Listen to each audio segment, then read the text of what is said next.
I didn't just write a children's book. I wrote it last year, but at the moment I am trying to make it a reality. So yeah, that's what's going on right now. One of the things. Well, let's focus on that for a moment then, kids. So a children's book. This you have a Kickstarter. Yes, I do. Yeah, my first Kickstarter. It's. Basically, I'm trying to get it printed because that costs quite a bit of money. So I'm trying to raise some money because I worked on this project with lots of amazing people, and I really want to make that happen. So basically that's that. So what was the inspiration? What made you wake up one morning and go, I'm going to write a children's book? That's always a question I find really hard to answer because, inspiration is just it's just this thing that just comes and you just don't really know where it comes from. And I think for some things I have more of an idea, but this one, it's been such a long time coming that I don't really remember what was the thing that made it come to my head. But yeah, I used to work as a nanny when I lived in London a long time ago. And I was just reading books all the time of the children I worked with. And I don't know, I just wanted to write something. And I had first another idea about a little girl who found a plant and she starts caring for the plant. And then she just becomes more involved in the world because she's caring for that plant. And that was my first idea. But then this one, I don't know, I didn't really manage to write it. So then I had this other idea, which is about this little girl who falls into a world where there's no light and she goes on a mission to find the light. And for some reason, this idea stuck in my mind for longer. And basically when I was a teenager, I used to write a lot. But when I moved to London, I had all my notebooks in a suitcase that got stolen from the car that I was in. And that kind of completely traumatized me. And for 10 years, I couldn't write anymore because I was just so horrified that all my work would just disappear. And so I had this idea about, I just couldn't get around to just do it because I got as well distracted by other things I was doing. But then it just kept being in my head, and I was like, okay, maybe you should do it. And then I finally did it, and it re-sparked this love of writing that I had, and it's been really, really incredible because writing for children is a very different experience than writing for grown-ups, and having to simplify things. It was kind of really frustrating in a way because I was there's so many ways I could tell this story, but I have to say it in a way that's very, very understandable. And that just made me want to write more. Sorry, I'm completely digressing. The question was the inspiration. Fine, no. I just don't know. We don't want to underestimate the children. A common problem that I think people, a lot of children aimed things is sometimes I think, you're not giving them enough credit. I think we almost, quite possibly, we start off as smart as we're ever going to be and get dumber as we get older. Yeah, no, definitely. There was two little kids that I used to look after in London, and they were, I don't remember exactly the ages, but they were really, really small. And I had the best conversation I've ever had with the little boy, and we would just talk about everything, and it was really, really fun. Their mom was German and their dad was French, but they were living in England, so we were speaking a mix of three languages. And he was so smart, and he would just say the most random things and the most true things, and I was just so amazed with the depth of his understanding of things, because we would just talk about the Queen or just capitalism in general, and he would be but that's not right. And I was no, that's not right. And so sorry, they don't have that adult filter or the ability to try and say the right thing, or the second guessing things that they say, or trying to think whether it's it's a grown up they're talking to or an authority figure or whatever, and they don't care. They think they think, and they'll tell you what they think. And like I say, quite often they're right.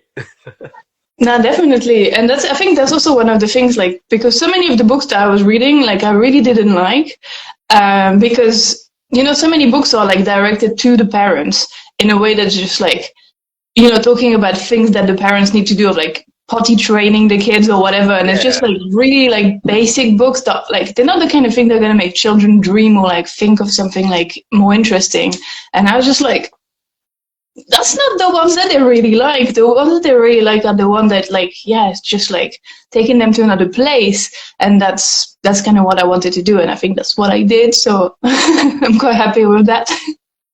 So do you feel like the story? Do you have a message? Or I think so. Like, I think the message of my book is basically that if we work together, we can make the world a better place. And if people, like, there was this book that my mom used to, like, there was 2 books, I think they might have been written by the same person, that she read to me when I was a kid. One of them is about a little fish called Rainbow in French. I don't know if it's called the same in English, but he has like shiny like scales, and he ends up giving all of his scales to everybody, and then he doesn't have any scales left, and it's just like not really good for him. And then the other fish, I think, start like bringing them back or just doing something, and then everything is all right because everybody's sharing. Or there was this other one of these little mice, and they found this like shiny rocks under the mountain, and then there's 2 endings, one where like all the mice go and take all the rocks, and then the mountain crumbles. But in another version, they replace the rocks with like something else, so then they can have the shiny things, but they make sure that the environment still works. And I think in my book is like the light is always there, but there's been like something that happened that makes the light to be like, so it's hidden, and every individual is keeping a part of it.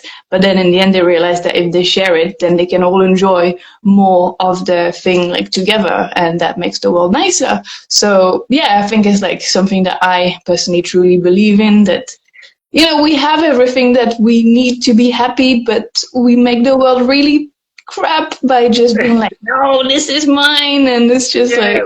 So for me, kids, not right now, because this conversation is far too fun and interesting, but right after this, you get on Juliette's socials, find the links, and the Kickstarter. I know times are hard, money's hard to come by, but if you can help, please do, because this sounds like, by all accounts, we're saying it's a children's book, but it sounds like a message an awful lot of grown-ups need to hear.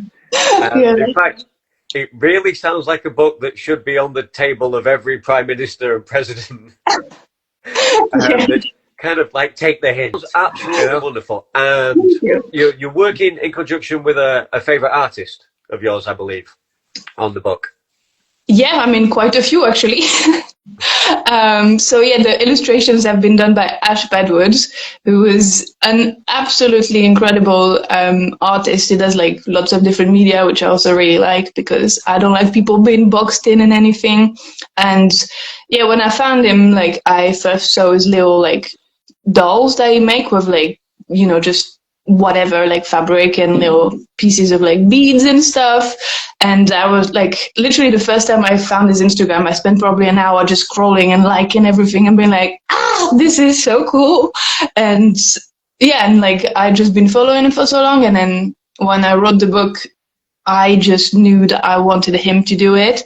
And then I sent him a message. I was like really stressed out. And then when he said, and I was like, so cool. This is like so perfect, because it's just like his style of like the cutout paper is just something that I like. That's just exactly what I saw. And then when I got the illustrations, which I can show you, I've got them like in person, like last week, and they're just so beautiful and just made me really, really emotional to get them in person. Like, they're just so look at that. And it's just like, I don't know if you can see, but they're like, you can really see the dimension of like all the little pieces stuck together, and they're just so beautiful. It's crazy. Like, look at that. It's so nice. And and like the thing is, like, I really wanted like most of the book to be in black and white, and I knew that was like a little bit of a, it's quite different than like most children books. but I think he made like every illustration so cute that it kind of really works. And the fact that at some point it becomes like full of color, it's like a little reward at the end of just like, oh, we've been in this world that's a little bit scary, but also kind of nice. And then it's back to being like really, really pleasant. So, yeah. Yeah, let's do this, kids. Let's get this book out there to save the world. One read at a time. Yeah, then Netflix will be on the phone with a great big bag of cash for the movie rights. Yeah. I mean, one of the things I would really, really like to do is to make a video game out of it, because my husband, who does the music for the audiobook, has started to learn how to code for doing video games. Right. So I'm really seeing like, it doesn't have to be like a big thing, but just like expanding the story and just having it like in another like setting, because I think this like art style would be really, unique and different in that kind of place. Yeah. So, maybe eventually like that could be something nice. Yeah, that would be fantastic. I can see that. I can see how that works. Yeah, I can see that. And yeah, because that would also like permit me to just like, expand the story, because it's just, there's going to be other things that need to happen for it to be more interactive. Yeah. But I think that could be pretty fun. Definitely. So obviously not available quite yet, but the title of the book is? It's called The Shadows That Wanted to Shine. That was actually the hardest thing to find, like the title. I'm not really good at titling things, and like it was literally like a few days before starting the Kickstarter. I was like, shit, crap. I can't swear, we're not on TV, are we? I was like, I need to have a title, and I was just like writing things, and this one was the only one that I was like, that's okay. But yeah. Oh, it's brilliant. Thank you. I love that. Absolutely fantastic. So again, follow the links, help if you can, is always much appreciated.